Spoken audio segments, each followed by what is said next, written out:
Hi Freelancer, welcome to today's episode of the Freelance Blueprint podcast. Today we're joined by Livi. Hi. And she's a freelancer who literally just started her journey. Exactly.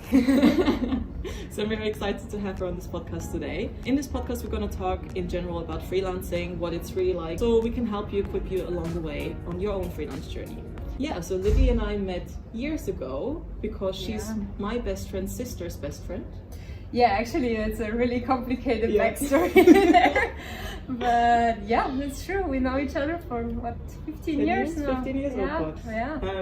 So I'm in Barcelona, she lives in Barcelona. And she just started freelancing. So welcome to the podcast. Thanks. I'm very excited to be here. I'm also a bit nervous, so let's see how it goes. But I'm very, very happy to be part of it. Tell our listeners a little bit about yourself. I've been living here in Barcelona now for 10 years. I came right after school. I kind of took a gap year, so I was not sure what I want to do. So then I decided, okay, Barcelona is the place to kind of take a time out. And I kind of just came for a few months. And now I've been here for almost 10 years, so it got a bit out of hand. I started working in agencies, like in marketing. My background's like in social media and marketing. I started working first in agencies. There I guess most of the people who start to work in agencies, after some time you kind of see it's a super hectic and busy day. So then I switched to the brand side. I was working for a few brands. And in the last few years I was in startup companies. So that's always super exciting because it's like a new project, you have a lot of freedom to do stuff and also to learn stuff, but at some point it's also a bit frustrating because it's just a ton of work, and usually a lot of the companies run out of money or because there's no funding. So I just kind of got tired to repeat the process every time. I just, as you said, I just started to freelance. In January, the last company I was at, they had a really big financial problem, so they had to let go of a lot of people that were in the company. And for me, it was kind of like a wake-up call. So I took the time, and first I went to Africa for a month. I volunteered. Nice. Were you one of the people that were let go? Yeah, exactly. Yeah, because they had to really cut budgets, and how they do it usually in the startups, they cut the highest salaries. Yeah. So they let go all of the senior people and hired interns. Okay. So that was kind of a bit frustrating, especially after you've been there for a year and something, and you pour your heart into the project, you really get along well with the team, and then kind of it's not due to your performance or something, it's just due to financial reasons. And this happens a lot in startup companies. Basically, that's it. I talked to a few people about freelancing, perm jobs, and people often think being in a permanent job is secure. But how do you feel now that you've gone freelance literally this week? I think you started your new gig, compared to when you were still in a permanent employment, knowing that you've been made redundant. Do you feel more secure in your job as a freelancer, even though you just started, or do you think there's more security in a permanent job? Well, that's the first argument I heard when I kind of shared the idea that I wanted to start freelancing. You're gonna need a really well-paid job to go freelance. You have no security. And then basically what happened in my last job, I had a permanent contract. It was all going super well, and then end of the year came and they got the numbers, and it was just oh wow, we have to let go of 8 people. It's just an illusion of security. Yes, I agree. So I really think this way, at least I'm in charge of how my destiny is gonna go. So I really feel that since that happened, I just felt okay, this false sense of security, it's just an illusion, and it's better maybe to try to make it on your own and at least know that you tried it. So what exactly do you do? So you said social media marketing. What exactly are your tasks, and what did you get hired for on your first freelance gig? The past few years I've been doing kind of everything in communication, so starting from social media, but it reached also to email marketing, influencer marketing. In my last job I did event management as well, so kind of the whole package. But it's true, like I'm focusing on social media, so that would include, first of all, like a social media audit, where you kind of look how does the client perform, what are they doing well, what could they do differently, what is their competition doing. Then you focus on their strategy, like how to make a tailored strategy to their business or their organization. Then basically see what kind of content is performing well, what kind of collaborations we can do to kind of push the brand awareness, to depending on what the client is looking for, brand awareness or maybe sales. So yeah, it really depends on each of the clients. The gig I just booked. It's an international organization. They're a non-profit, so basically for them it's really important to push brand awareness especially. So we're going kind of in that direction. Okay, nice. How did you get into social media? Well, it was, I don't want to say by chance. I studied marketing and advertising here in Barcelona. When I came out of university, I kind of felt that I really wasn't that well prepared for the job market. So I started to work in the first agency. The first thing they asked me, like when I started, do you know how to put on Facebook ads? I was like, what's a Facebook ad? No. Yeah. So basically that was like, I mean, it's also almost 6-7 years ago, but still, you know, you go to university for such a long time and then like the basic knowledge, they're not up to date. So there was kind of like a disappointment for me at that moment. Yeah, so I kind of started in that agency, there I from the basics, and now I kind of saw that I really like it because it's a very dynamic environment. So it changes a lot, it's very, very interesting to be in it. And I feel there's a lot of potential as well for a lot of brands, also for personal brands, people who kind of just starting out, for example, freelancing.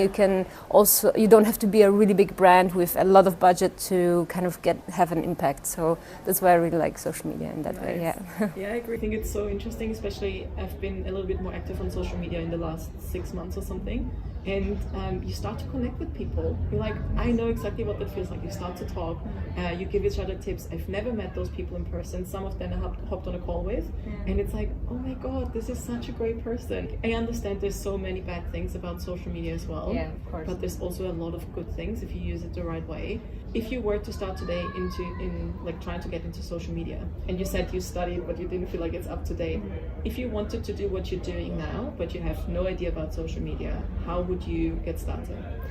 First of all, I would get a mentor. I think it's such an important thing, and I didn't think it was, but in the end, to have someone to kind of guide you and tell you, look, this is how I do things, this is how like we done it in my company, how I learned it in the past.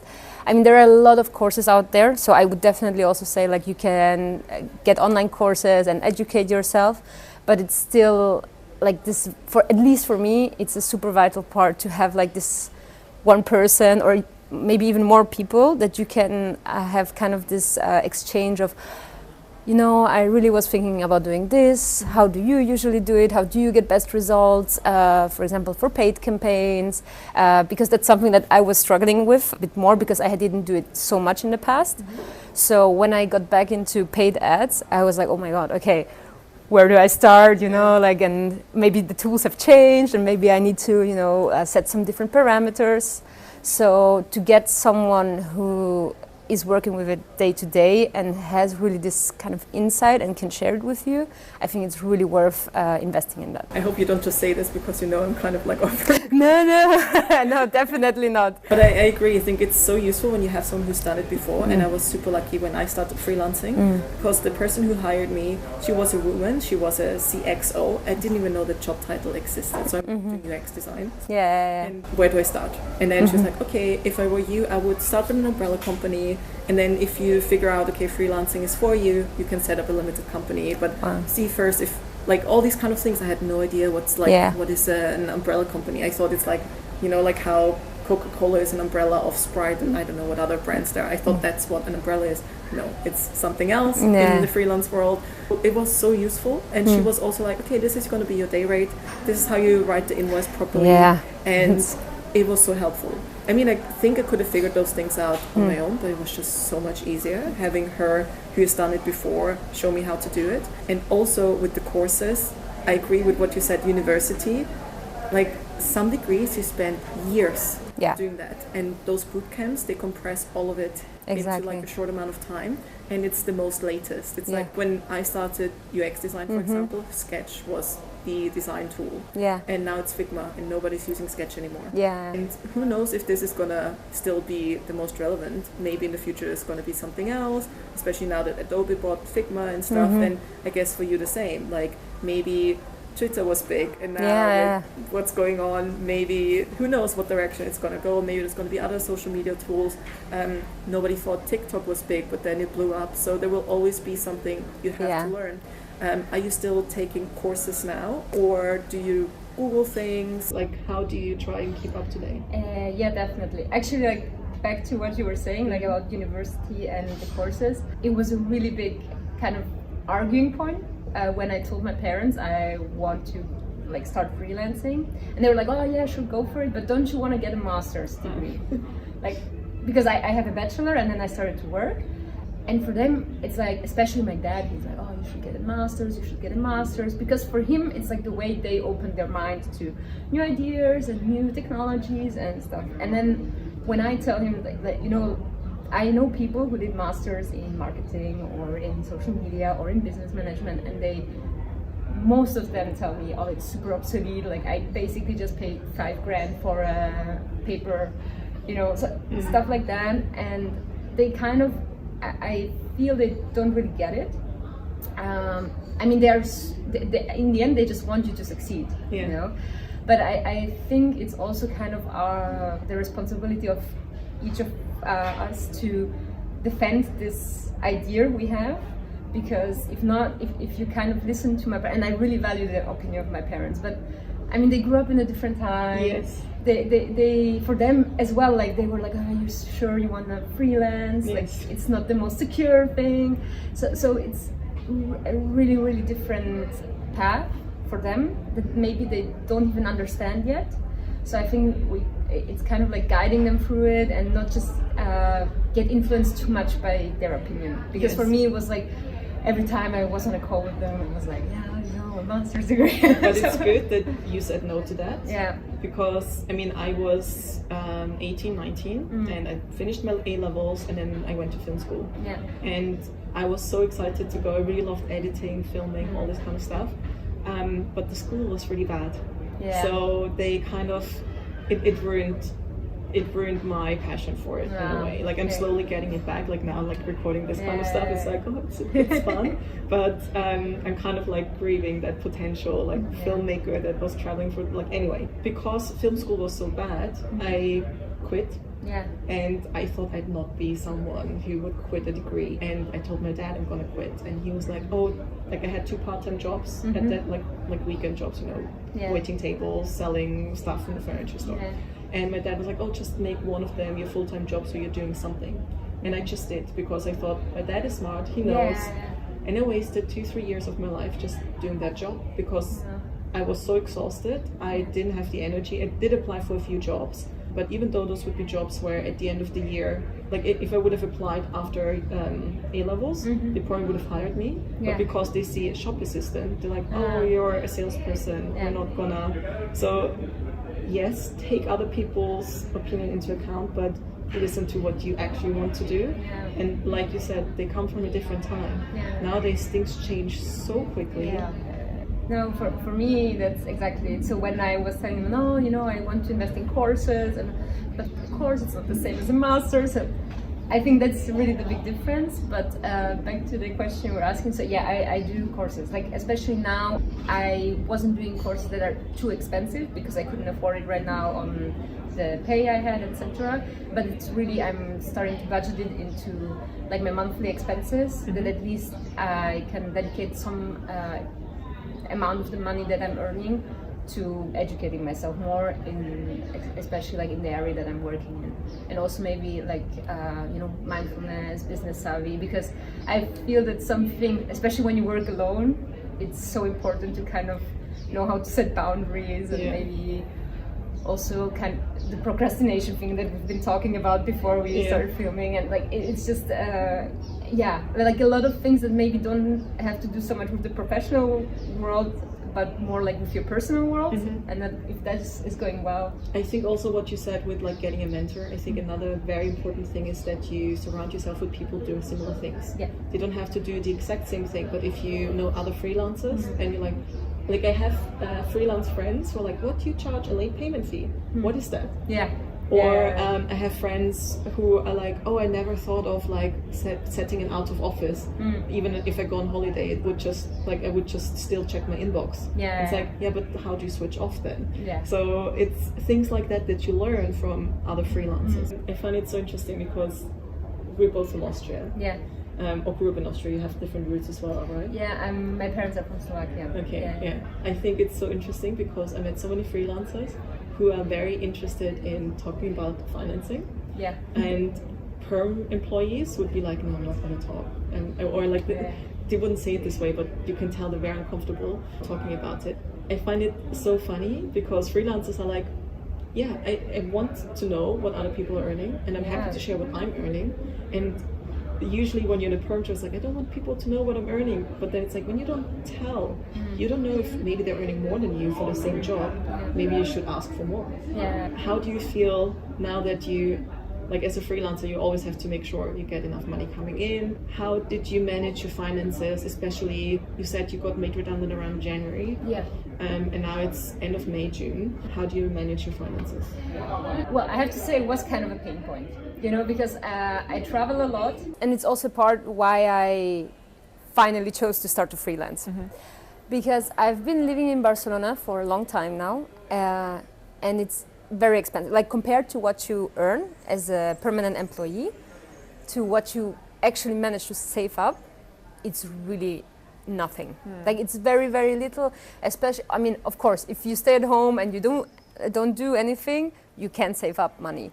But then, for example, we pay rent here. It's almost 1,100 euros per month. I share a flat with my boyfriend.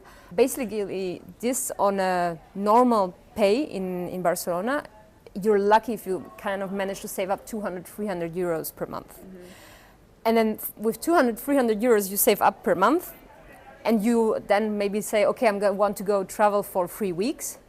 That's where your savings go, you know? So for me, it was kind of frustrating because I said like, okay, I'm trying to save up. I don't go out that much. I maybe, don't go and buy clothes, and I save up because I really want to invest like in experiences and travel.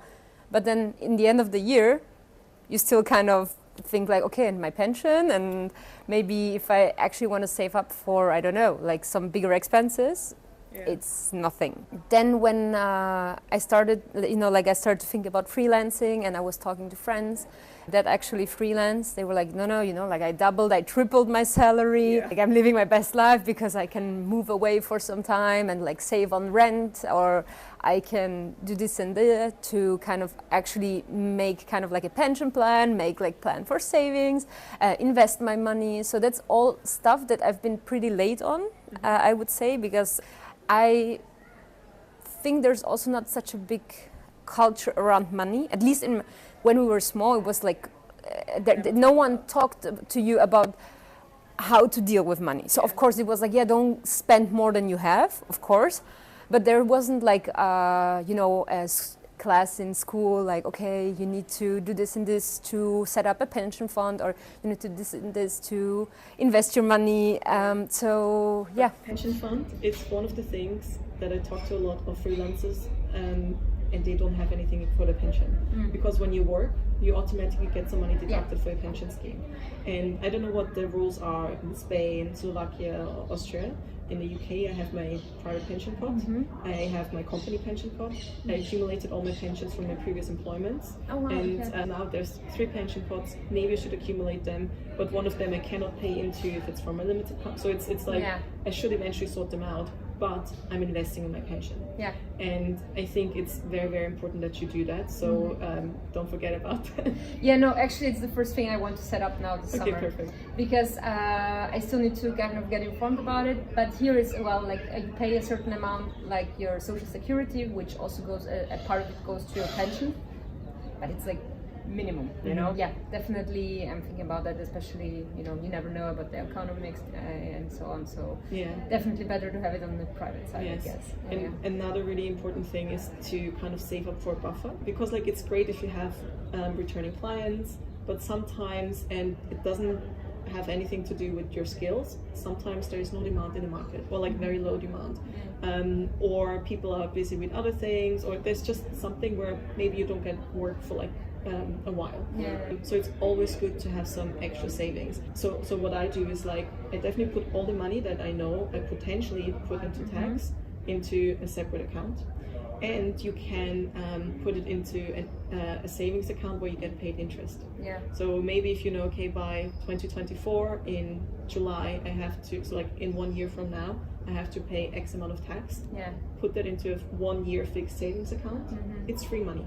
You might not get a lot, but like now with the economics, the interest rates are actually going up, and yes, you pay income tax on that extra interest, but in the end you still make free money out of it. And like that's something that I only learned after like 3 years of freelancing. It's like, what? I put all that money on the side, but it's just sitting there. And yes, it's gonna go to the tax man, but I could have made like a couple £100 from it more. And with those extra, like let's say £200-300 a year, it's like, oh, that's a course. Like of course, you can do something. Or it's like a outsourcing something. So it's always good to do that, and always putting the money that you're about to pay into tax aside, because you don't want to get into trouble with that. So that's something I really kind of I learned from you, and also from my other friends that are freelancing already, like to kind of put money on side and kind of count on the worst case scenario, and then be happy if the best case scenario happens, but just to be prepared. And exactly. But of course, like don't count every single penny, because like the reason you go freelance is also that you have more money, so live life, and you can expense. I mean, I don't know how it is in Spain, but I'm pretty sure you can expense things as well. Exactly. I mean, you need to check. I can't expense my holidays, but but a lot of stuff you can.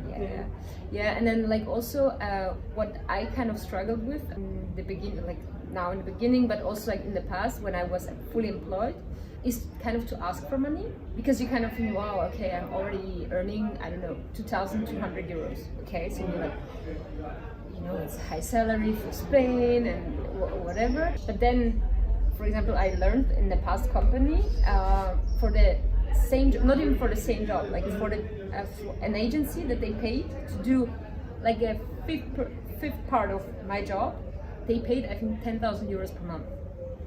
So then kind of it gets into perspective, because you know they paid, the agency maybe had a contingent of, I don't know, 15 hours per week, and the work they put in is like minimal, but then the agency is not afraid to ask for more money, and since they need it, they're prepared to pay it. So for me, it's kind of, this was kind of like a wake-up call. I mean, of course, in the beginning you can't like just invoice, okay, I'm gonna, you know, invoice 10,000 euros to this kind.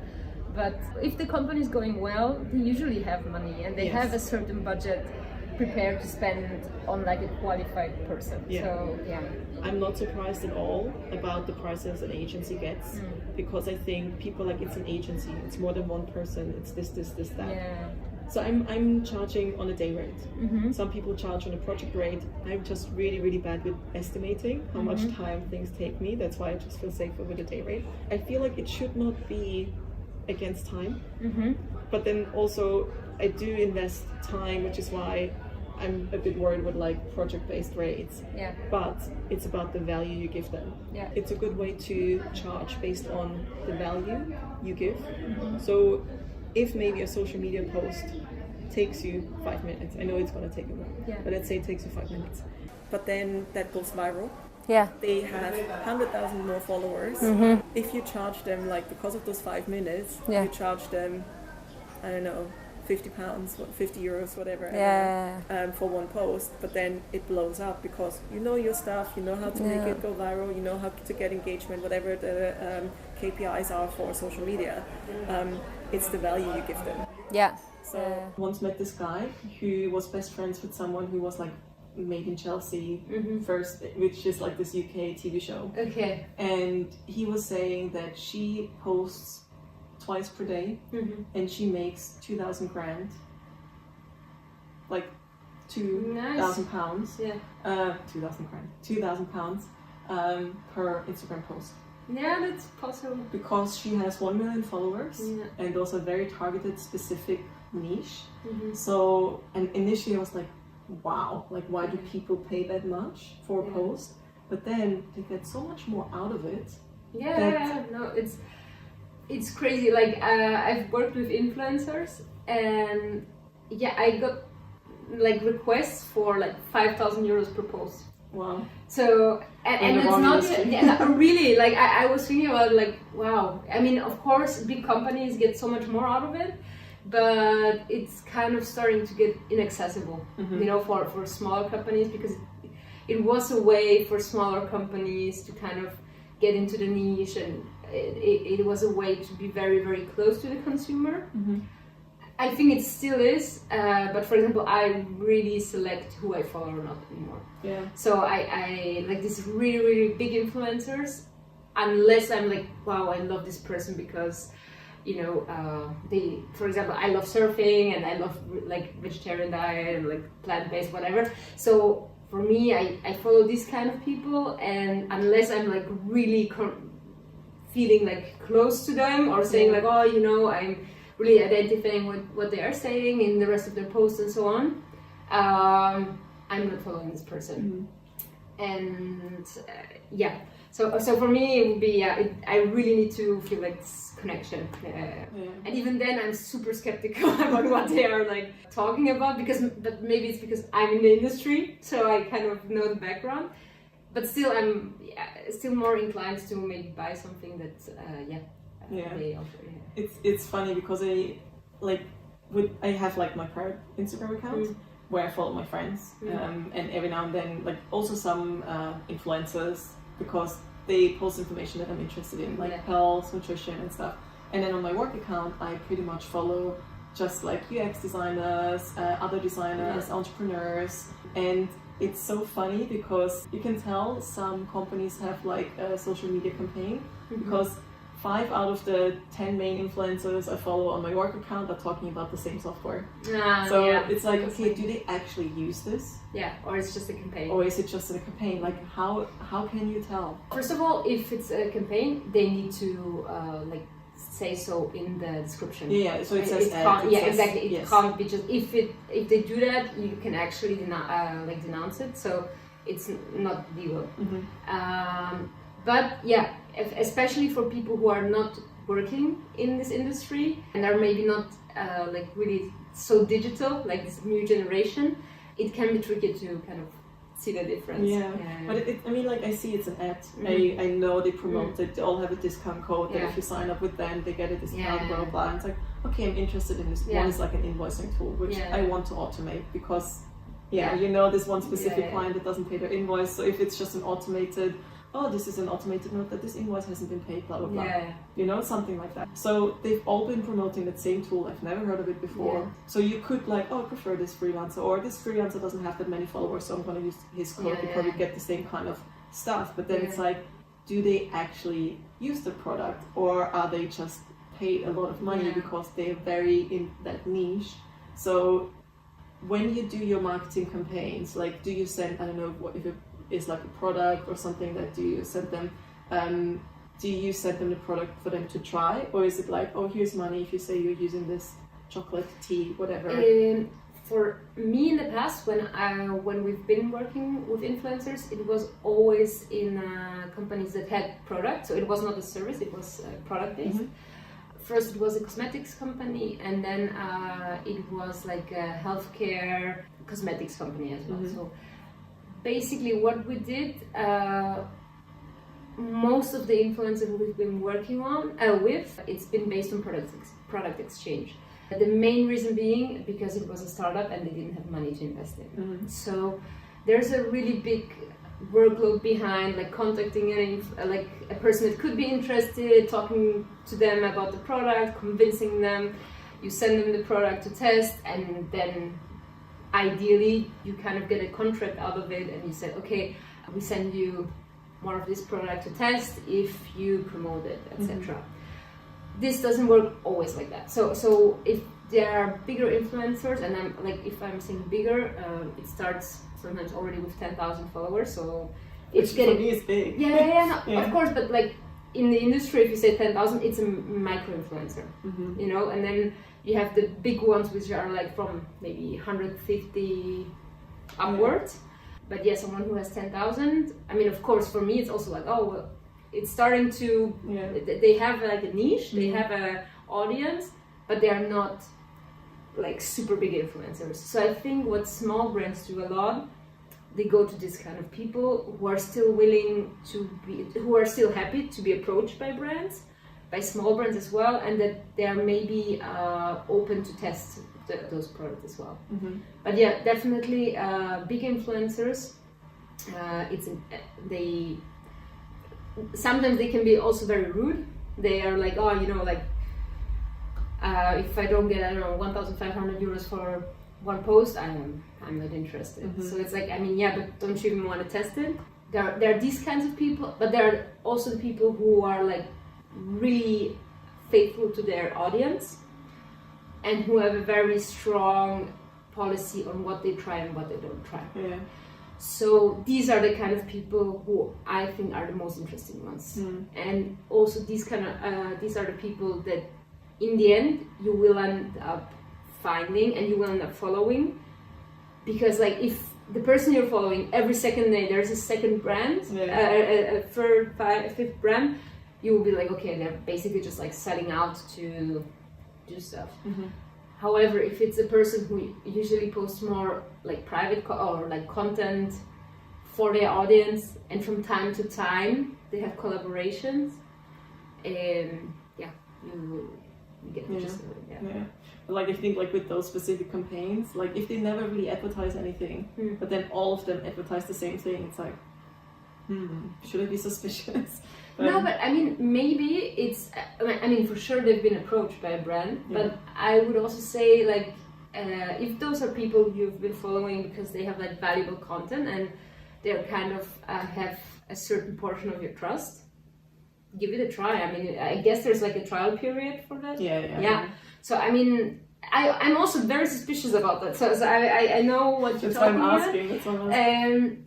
But still, there is some stuff where I would say, okay, yeah, I'm gonna give it a try. For example, like now, like example from my life, I listen a lot to podcasts, especially to Andrew Huberman. He talks a lot about mental health and also like physical health, etc. And he's been talking about honest greens a lot. So basically, I've been getting honest greens ads every time I go onto like Instagram or YouTube. Like I open it and there's like an not honest greens. Oh my god, how is it called? AG. Wow. Okay, I can't remember. It's like a supplement. It's called AG1 now. Okay. It's but the name was different. I think there is Athletic Greens. Athletic Greens. Yes. I'm sorry, not Honest Greens. That's the restaurant.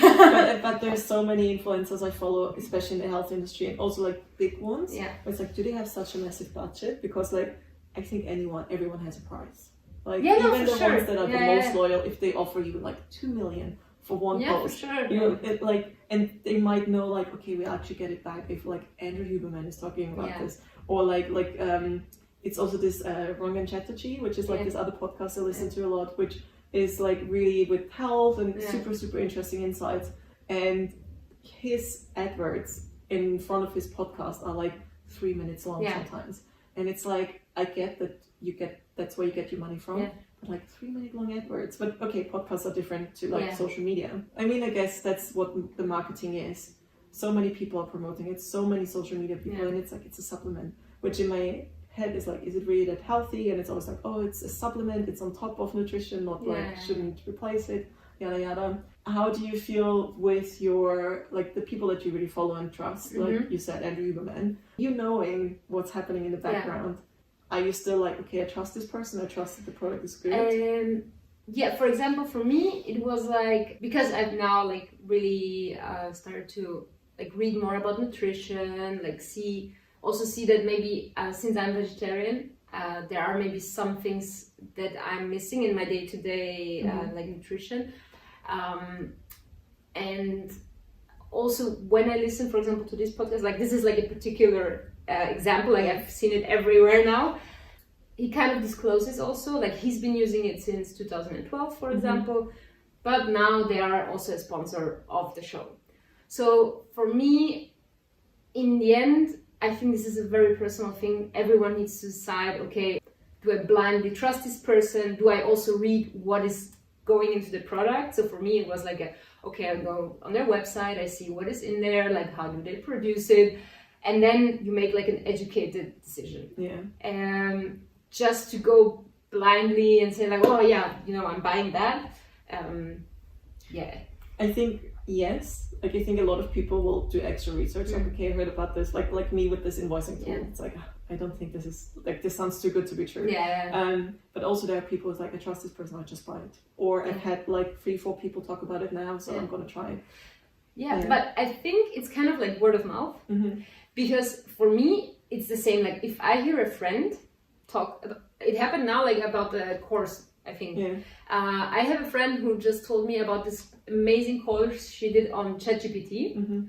Like I'm not gonna read all the insights about the course. I'm like, I trust her, I know her. So basically she recommended this to me. I'm gonna kind of set my money on it, and I don't know how, I'm gonna invest now 100 euros in it, and I'm gonna see if it's worth it or not. And basically, in the end, if I'm gonna get out of it and say like, oh, okay, this was really not so much worth it, so I will at least have the learnings. Okay, for next time, maybe I take it with a grain of salt, the stuff she recommends to me. I think it is in the end like kind of a trial and error period, and also why those influencers or this kind of influencer culture is so present right now is because we trust word of mouth so much. Yeah. So I think that's what they kind of like profit works. on. Yeah, exactly. Yeah. So, and it doesn't have to be necessarily bad, like if it's a product, but there is some stuff out there that's like amazing, but just no one knows about it. Yeah. So I mean, why shouldn't, maybe this tool, this invoice tool is going to be like amazing and it's going to revolutionize your world, and you won't have to write an invoice ever again. So who knows, know? And we just have to kind of decide who we put our trust in. Yeah. And I think like, I'm just trying to get it back to freelancing somehow. Yeah, it's true. We kind of got away from it. I think it's also like very much trial and error when you freelance, because you figure out what works for you and what doesn't. Yeah. Because like now, back to the invoicing and the client who didn't pay. I mean, they paid, but they paid delayed, and it's the one where I have my subcontractor on. And I just told her like, don't worry, you get paid for your hours. Like, I hired you, so don't worry. And I have enough savings like for these kind of occasions. But I just want you to know what's going on in the background, like that they're not paying their invoices on time. Because, for example, I was saying like it's part of the contract that they have to pay the late payment fee. They pay the invoice, but without the extra fee. And then I was like, wait, did they actually sign that contract? And because in my head, it's like, I've prepared the contract, I've signed it, I sent it over to them. So from my end, it was done. But they've never sent the signed version. I did never send it back. No. Wow. But it's also a standard procedure. So even if there's no official contract, even if it's just like, I have proof of emails that it's like, okay, we're starting work. And also we're in the Slack channel now, which shows that work is going on. And I think the default late payment fee is actually higher than what I have in the contract. So even though they didn't sign the contract, I might even be better off them not signing technically. I don't want to go for core procedure or whatever. Of course, but yeah, so it's things like that where it's like, okay, I learned it for the next time. And even though it's a client I've worked with in the past, and I know they're a bit chaotic, I know they missed the one or the other invoice, but now it's been 3 invoices they paid, but never on time. And it's kind of like, for me, it's a bit disrespectful. And so it's like, okay, it's trial and error. So how am I going to compensate for it next time? Even though I trust another client from the past and they book me again, I'm going to be like, please pay 5 days in advance. Just so there's something there. Just for goodwill, whatever. So it's going to be like, okay, this happened, I learned from it, next one I'll do differently. And you don't want to ruin the trust, but you learn from it. And also business is business. but I also feel it's kind of setting your boundaries. Yeah. You know, so for me, it's the thing you were saying, like people who don't say they're going on vacation, they just keep on checking their emails, or people who just answer the phone all the time.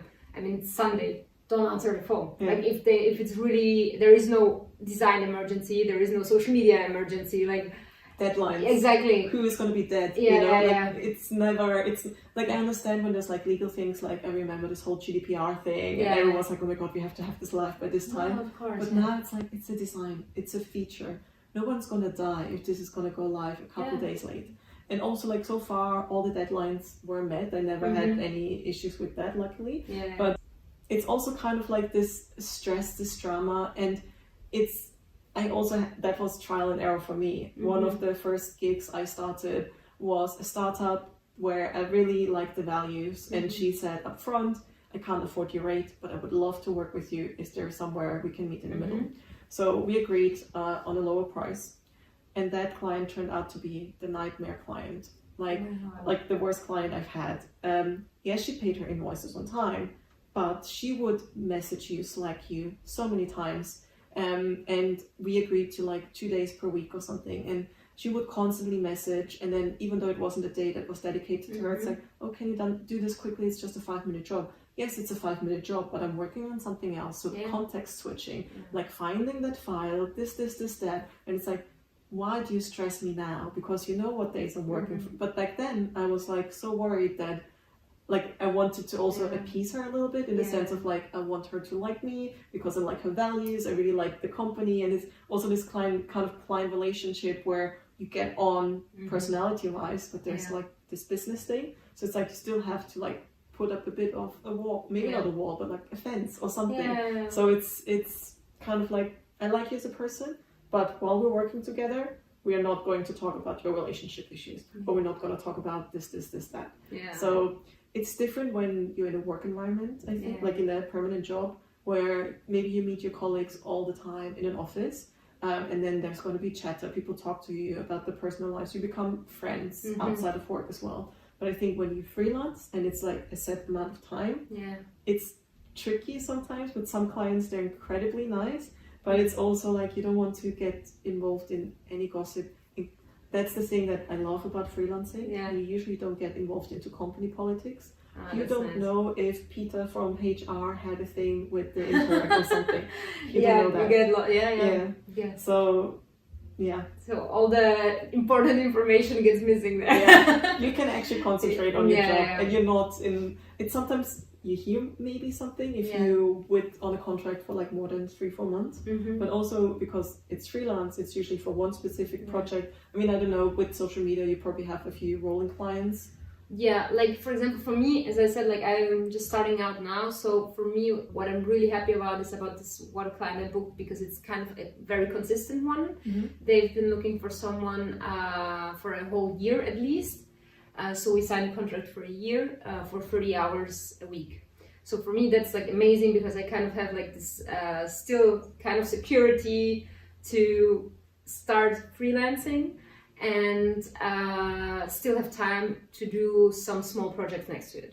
So with them, I'm a bit more involved because it's really a lot of hours. But with this other projects, basically we just organize meetings. Like for example, okay, let's have a catch-up meeting to kind of review what we're gonna do. So basically to not waste too much time in meetings, but just focus on getting stuff done, and then just really schedule a meeting to talk about stuff, present results, and then that's it. Because I feel so much time gets wasted in meetings. Yes, and I also think because you're a freelancer, people are like, oh no, we're paying that person X amount, which is usually more than they pay a permanent person. So they double check if they should invite you in a meeting or not. So they're like, actually, this could be an email. And it's also sometimes you have to teach that to your clients that, well, this could have been an email, it would have been more efficient if you would have just been like, oh, can you add this there? You don't have to do a call. And another thing that's so interesting, some clients are pretty much like, hi, we need X, Y, and Z. Any questions? No, bye. And other clients are like, how was your weekend? How Yeah. was it? Yeah. So it's also, you have to learn to do the same. Yeah. Because I feel like those clients where they're like, and you ask them, how was your day? They're like, I don't want to waste time on that. Yeah. And those clients where you don't, like, that ask you a question, but you don't ask them back, like, oh, this person's a bit rude. Because also people work with you, not just with the quality of your work, but because of your personality. Yeah, that's true. Like, that's such a big thing. I didn't thought it would be, but yeah, for me, actually, there was one big thing that I was really worried when because as I was saying, in January, I got laid off. And so I kind of was like, okay, I'm gonna take some time to think what I want to do. And then when I kind of decided, okay, I'm gonna start freelancing, so I started to work on my website and started to kind of tell people I'm gonna freelance, so maybe someone knows of some projects and so on. And then in the end, I was really, really worried that, wow, what, after a month or two, when you're like kind of thinking about it and like nothing happened. I remember, like, I met a friend and she was telling me about this job, like she's working in a cosmetics company, and she was telling me, we have an opening in marketing. If you want, like, for sure I can, pull some strings, and Network. They need someone. Exactly. Network. But then she was telling me about her job. It wouldn't be like freelancing. It would be like fully employed. And she works like from 8 to 8. She's so stressed out all the time. And I was just like looking at her, and I was thinking, and I told her, like, I'm so grateful that you've been thinking about me, but although I'm super worried I'm not gonna get a client, I just really don't want to go back to like being employed. And then the next day I got like an email from like this recruiter who were looking for someone like to actually work like in my dream organization for a project that I'm really, really passionate about. So I think sometimes it's maybe just a matter of having faith and kind of waiting stuff out, and maybe just like if you start walking in the right direction, I feel stuff is gonna start rolling. I think so. It's like people think like, oh my god, I'm never going to find a client. And we talked about this the other day as well. Exactly. Where it's like people are so scared not finding clients. But what I've experienced from most of the people that I met is like they suddenly get so many projects that they get overwhelmed. They don't know what to do with their time. They start procrastinating on the wrong things, and then they do everything last minute, and it's just like too much. But I also feel like every freelancer has to go through that phase to learn who to say yes to, what projects to say no to. And also every time you say yes to a client, you kind of say no to what you initially wanted to do with freelancing, that you have more free time. And it's easy to get this, especially when you just start, this fear of like, what if I was just lucky with this client? What if nobody else books me? But it's like, no, there's always project, there's always clients. I'm going to wrap this up with 3 questions that I usually ask at the end of a podcast. And you just started. So I don't know how relevant this question is now, but would you ever go back to a permanent job? From where I'm right now, no. Because I don't know how long I can extend the answer, but like the first time I started to work remotely, where I had like I was working for one company, but I had complete freedom of where I was working on and like the hours. Oh my god, it was such a life-changing experience. I just moved out of my flat. I spent 2 months on the Canary Islands. I was surfing every day, and I was still working, so I was like, wow, I love this. I love being the boss of me. I love being able to kind of schedule my time, especially because I sometimes do have the problem of procrastination. So if someone tells me you need to be 8 hours in front of the computer, that's just not me. Like I sometimes, for example, now I kind of got used to this routine where I work in the morning, then I maybe go to the gym or I go outside, and then in the afternoon I maybe sit down again to just catch up on work and do some maybe not so important work, just more organizing stuff and so on. For now, no. It just gets better. Okay, I hope so. And another question, if you could go back in time to January, where you were let go, what would you tell your 6 months younger self? I would say like not to worry. That stuff kind of has its way of working out, and just to kind of trust in the process, you know, and then even when you think stuff's not moving forward, but it kind of is, because you know, maybe the day that you just moved around on your website like 2 paragraphs, but hey, at least you kind of wrote down what your website's about, and you designed the layout. So for me, I got very frustrated in that process because I was like, oh my god, I'm procrastinating so much, I'm not doing anything. So, and in the end, I think that's the thing, like just to kind of trust it. You have a running website now, so you've done something. Yeah, I know. I'm so happy about it. Like that was such a big achievement, just to kind of, you know, say like, okay, it's done. Like I still can do so much stuff better, but I think it's just this 80%, 70-80% rule, where it doesn't have to be perfect. Just like make it work. If it's working, you can still perfect it afterwards. So it's better to have some sort of website live, even if it's just your email address, than it would be to have nothing. That's true. Because this way you can get found online. And absolutely. Yeah. And the final question: if your future self, let's say 5 years from now, would travel back in time to you today, what do you think would they tell you? Wow, it's a really hard question, huh? Like, I hope she's kind of like telling me, oh, you know, you're already financially independent and you have your van and you're just traveling around. I hope she's gonna tell me I know how to set boundaries. That I will enjoy kind of the reasons why I became a freelancer is to have more time and be financially independent. And that I don't get stuck in this, what you were saying, like getting too many clients and working like till 9 in the evening and so on. Like, I hope that she will tell me that we manage to kind of keep that at bay and still reach the financial goals, and also that I kind of like didn't just stay in the social media area, because I would love to kind of expand on that, maybe doing maybe some consulting or some different kind of business assessment. So yeah, hopefully in 5 years maybe I'm there already. Yeah. Cool. So, yeah. Well, it looks like you have a route planned and a goal with touring with your van. I hope so. Expanding your business, so. I hope so. Nice. Yeah. Well, this was really, really nice. I hope the sound is okay. Yeah, I hope so too. But thank you so much for having me on the podcast. Thanks so I much. hope it wasn't too long. But yeah. No, but it was a great experience. So Thanks. for me also first. Yeah.